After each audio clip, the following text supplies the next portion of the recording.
जी अस्सलाम वालेकुम। आज हम लोग अपनी FBR सीरीज़ को कंटिन्यू करते हुए नेक्स्ट वीडियो रिकॉर्ड कर रहे हैं। आज का जो एजेंडा है मैं आप लोगों को इंशाल्लाह उसमें सिखाऊंगा किस तरह से आप लोगों ने अपनी नील रिटर्न सबमिट करवानी है। नील रिटर्न बेसिकली आप लोग FBR को या रेलेवेंट बॉडीज़ को बता रहे होते हैं कि इस साल मेरी कोई भी ऐसी एक्टिविटी नहीं रही जहाँ से मुझे कोई कैश या मॉनेटरी एसेट्स जनरेट हुए हों। आपने सिंपली गूगल क्रोम को क्लिक करना है। यहाँ पे आपने टाइप करना है IRS FBR। जैसे ही आप टाइप करेंगे यहाँ पे FBR वेबसाइट ओपन हो जाएगी। उसके बाद आपने जाके यहाँ पे अपना रजिस्ट्रेशन नंबर एंटर करना है। रजिस्ट्रेशन नंबर मतलब आपका CNIC नंबर। लॉगिन करें, आपके सामने डैशबोर्ड आ जाएगा। जी तो यहाँ देखें आपके सामने दो तरह की रिटर्न्स आ रही हैं, एक नॉर्मल रिटर्न और एक सैलरी रिटर्न। अगर तो आपकी सिंपली एक ही सोर्स ऑफ इनकम है और वो सैलरी है, देन आप सैलरी पे क्लिक करें। अगर सैलरी से हट के भी कोई सोर्स ऑफ इनकम है लाइक बिज़नेस, एग्रीकल्चर, कोई भी सोर्स ऑफ इनकम सैलरी से हट के, तो फिर आपने नॉर्मल पे क्लिक करना है। मैं ऐसा करता हूँ, आपको नॉर्मल ही सिखा देता हूँ ताकि उसमें सैलरी भी कवर हो जाएगा और बाकी एस्पेक्ट्स भी। यहाँ पे आप सिंपली अपना टैक्स पीरियड टाइप करें। मैं 2022 इसलिए टाइप कर रहा हूँ क्योंकि मैंने 23 और 24 की रिटर्न फाइल कर दी है, दोबारा से मैं उसको फ़ाइल नहीं कर सकता। तो मैं ये आपको सिखाने के लिए 22 की रिटर्न फाइल कर रहा हूँ। मैंने क्लिक किया, डैशबोर्ड आपके सामने आ गया है। वो पूछेगा आपके पास टोटल आपकी सैलरी कितनी रही है। आपने पे वेजेस के अंदर सिंपली 1000 रुपीज़ टाइप कर देना है। अब ये 1000 रुपीज़ मैं क्यों आपको बता रहा हूँ, देखिए 1000 रुपीज़ एक नॉमिनल सी अमाउंट है। ये इसलिए लिख रहा हूँ ताकि at the end of return आपको कोई इसमें एरर वगैरह कोई इस तरह की चीज़ आपको फेस ना करनी पड़े। सम टाइम ये होता है नील रिटर्न फाइल करते वक्त एंड पर एक एरर आ जाता है, वो IRS आजकल इस तरह के मसले मसाइल दे जाता है। तो बेहतर आप एक नॉमिनल सी अमाउंट यहाँ पे टाइप करते हैं, 1000 रुपये की या 500 लिखते हैं, वो आपकी मर्ज़ी है। सिंपली कैलकुलेट को प्रेस करें, ये आपकी इनकम कैलकुलेट होगी। प्रॉपर्टी, बिज़नेस कुछ भी नहीं है। अगर तो देखें, अगर आपका कोई बिज़नेस है ना लेट्स, लेकिन इस साल कोई नहीं हुआ, तो सिंपली आपने यहाँ की इस ग्रॉस रेवेन्यू के अंदर आके ज़ीरो टाइप करना है, या ज़ीरो नहीं 500 या 1000 रुपये।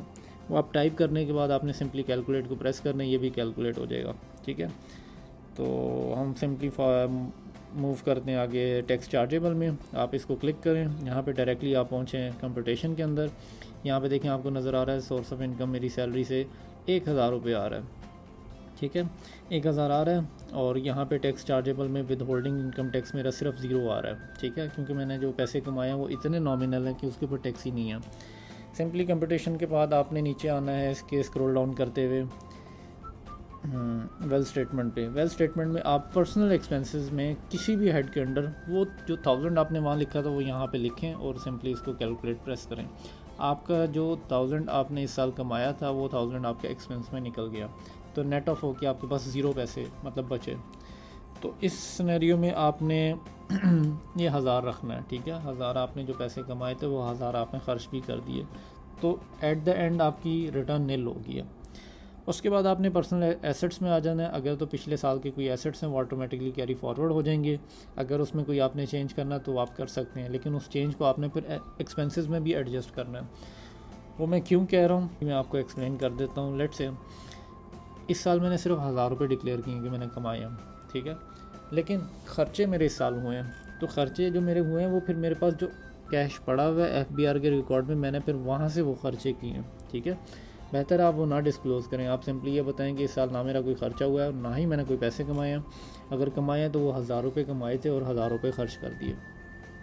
आपने सिंपली इसको कैलकुलेट किया, डाटा सारा फैच हो गया। एसेट्स में आ गए, एसेट्स में आपने अगर तो आप फ़र्स्ट टाइम रिटर्न फाइल कर रहे हैं और वो भी आप नील रिटर्न फाइल करें तो किसी भी कॉलम के अंदर जाके ज़ीरो लिखें, सिंपली कैलकुलेट को प्रेस कर दें।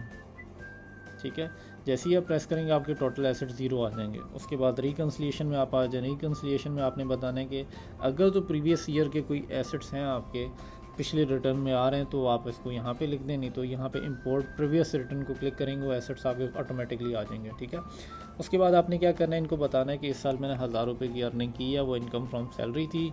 1000 पे जैसे मतलब जैसे ही आप 1000 टाइप करेंगे यहाँ पे, उसके बाद आपने कैलकुलेट लाजमी प्रेस करना है। जैसे ही आप कैलकुलेट पर प्रेस करेंगे आपकी जो रिकन्सिलिएशन है वो यहाँ पे ज़ीरो हो जाएगी, मतलब अनरिकनसाइल्ड अमाउंट आपकी कोई नहीं रहेगी। अगर तो पिछले साल कोई एसेट्स हैं तो वो ऑटोमेटिकली यहाँ आ जाएंगे। अगर नहीं आए तो आपने इस पर क्लिक करना है, या दूसरा ऑप्शन ये कि आपने अपनी पिछले रिटर्न से कॉपी पेस्ट करना है। अभी मैं फ़र्स्ट टाइम फाइल कर रहा हूँ तो मेरी कोई पिछले साल के एसेट्स नहीं है, तो मैंने यहाँ पे सिंपली ज़ीरो लिखा। ज़ीरो के बाद कैलकुलेट का प्रेस किया बटन, उसके बाद सेव किया, सेव के बाद सबमिट किया और ये मेरा सबमिट हो गया। अब क्या करना है, सिंपली मैंने यहाँ पे 4 डिजिट्स का जो मेरा पिन है वो एंटर करके सबमिट को प्रेस करना है। तो मैंने अपनी नील रिटर्न फाइल नहीं करनी है, सिर्फ मैं आपको सिखा रहा था। तो ये टोटल प्रोसेस था रिटर्न फाइल करने का, जो कि हमारी नील रिटर्न थी कि ना तो मैंने पैसे कमाए हैं, जो कमाए थे वो मैंने सारे खर्च कर दिए, और वो इतनी नॉमिनल सी अमाउंट थी जो कि नील में कंसिडर की जाती है। तो ये था आज का लेक्चर।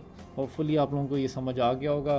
कोई डेफिशिएंसी, कोई मसला आपको इसमें कोई आए तो आप मुझे कमेंट सेक्शन में अप्रोच कर सकते हैं। अल्लाह हाफ़िज़।